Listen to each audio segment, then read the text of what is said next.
heartiest congratulations for your latest book.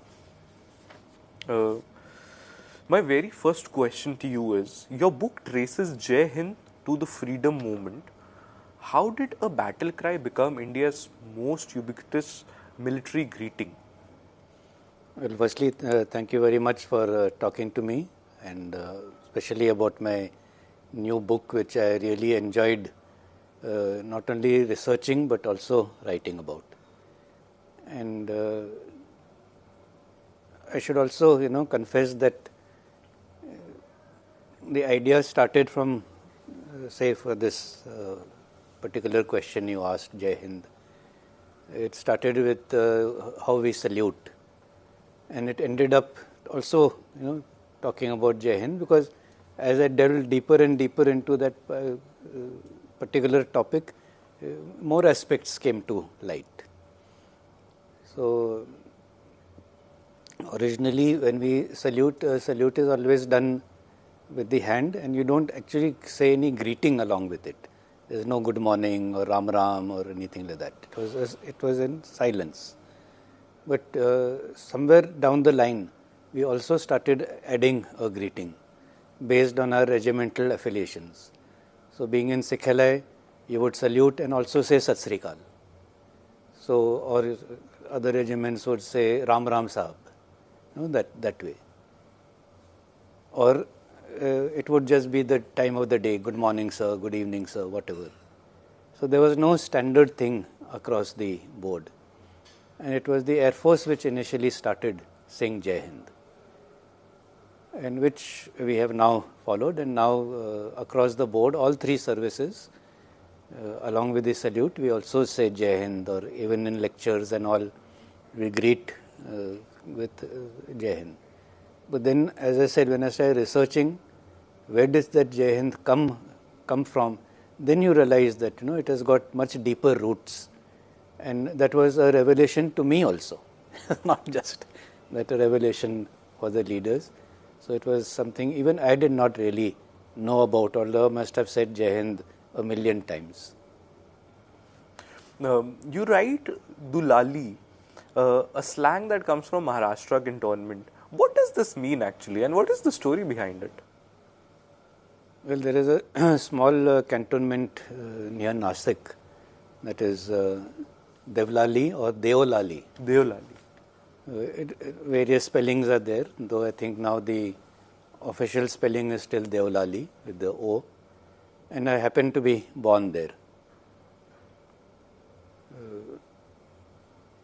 But again, as I said, when you start thinking about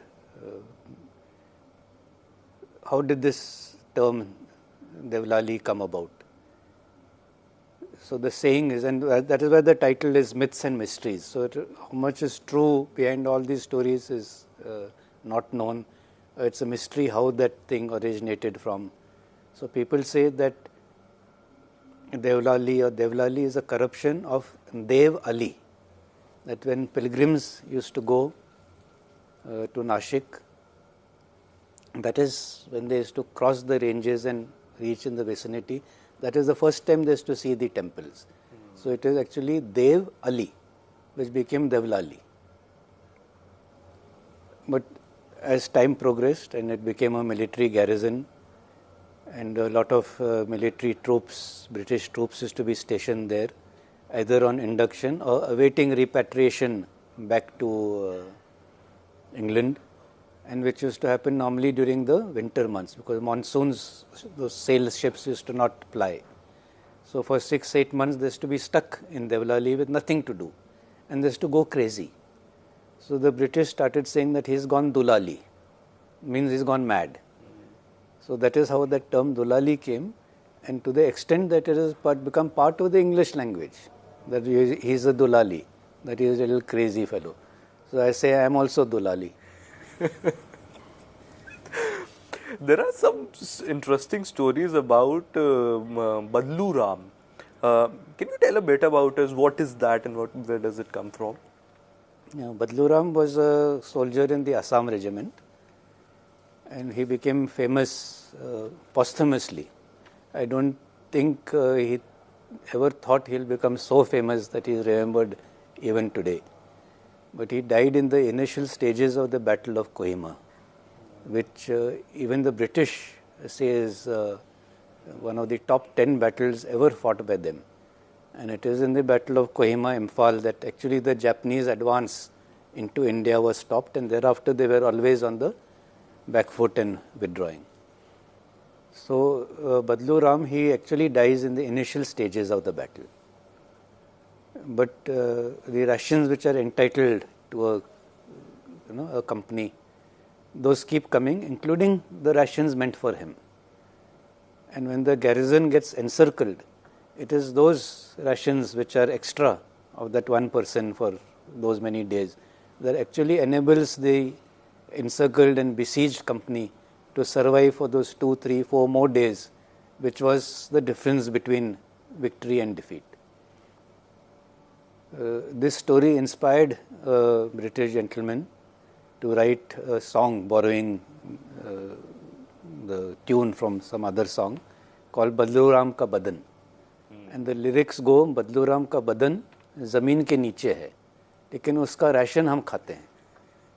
And that became a very famous song. It has become almost the unofficial song of the Assam regiment, which is played in all their functions.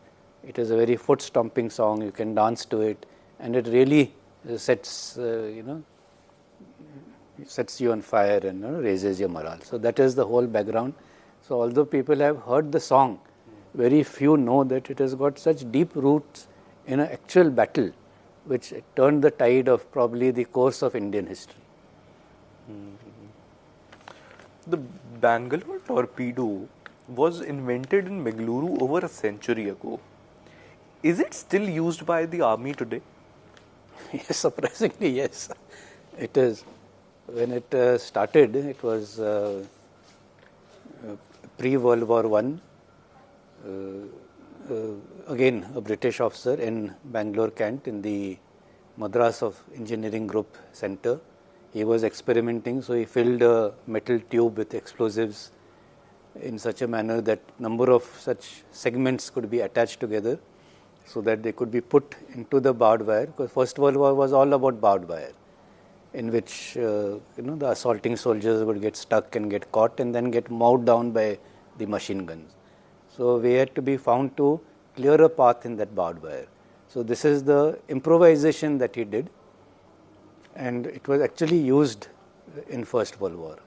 And thereafter, from that improvisation, it became a standard part of the inventory for clearance of obstacles, either barbed wire or even minefields, because when that bursts, it of course not only destroys the wire but also destroys the mines in its path. And a number of segments, so each segment is easily carryable by one person. Push one segment in, screw on the second, and keep pushing 5, 6 segments and clear it. But I don't think anybody staying in Bangalore knows that there is a weapon famous worldwide and still in use today, named after the city. That is so, very so that is why each of these stories is going to resonate with so many different people. Badluram will resonate with the people in the northeast, Bangalore torpedo with the Bangalorean, and so on and so forth. Each chapter has going to have its audience. From Chak De Fatte to Do Bottle Teen Glass, why are so many military phrases now part of everyday language? And also, can you please elaborate a little about the stories of Chak De Fatte and Do Bottle Teen Glass? Actually, Chak De Fatte is probably my favorite chapter, and that is because I am also from the Sikh Light Infantry, and in the Sikh regiment, Sikh Light Infantry regiment, amongst the Sikhs, Chak De Fatte is a very common thing. They Chak De Fatte, Chak De, but nobody really knows ki chak rahe hain or kyun chak rahe hain. So again, as I said, it has got roots in military history, that when the Mughal Sikh wars used to take place, the Sikhs used to do these guerrilla raids on the ponderous Mughal camps. And when after doing that raid, when they used to exfiltrate, then they used to cross these wooden bridges. And to prevent the Mughals from chasing them, they would remove those wooden planks, उखाड़ लेते थे. And that is how that phrase came, chak de phatte. So it is a cry born out of battle, not just something which you shout out at parties. But now it has become a very well-known thing without people again knowing the origin of that saying. You have dedicated a chapter to Pedongi, a mule who served 37 years. Why do soldiers form such deep bonds with animals? Could you shed some light on it? Well, Pedongi the mule is of course an exceptional case, but in the army we also have dogs and horses, and they are part of our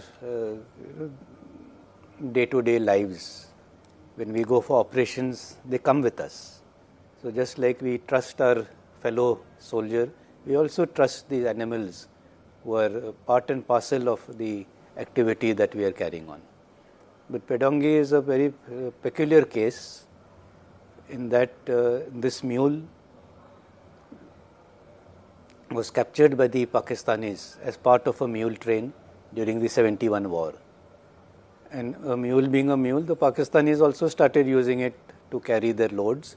And at one point of time, they loaded a set of mules in which this particular mule had a machine gun and some ammunition loaded on it. And as part of that whole confusion of battle, this mule decides to come back home. It escapes its captors and negotiating the treacherous terrain, negotiating the minefield, it comes back to its unit through sheer, homing instinct. And it is of course a surprise to everybody. And it is, in a way, it is an act of valor, it is an act of bravery, it is an act of loyalty that I will come back to my own unit. And in recognition of that, she was given the name Pedongi. Otherwise, mules are only known by the hoof numbers, they are not known by names. But in recognition of that, she was given the name of Pedongi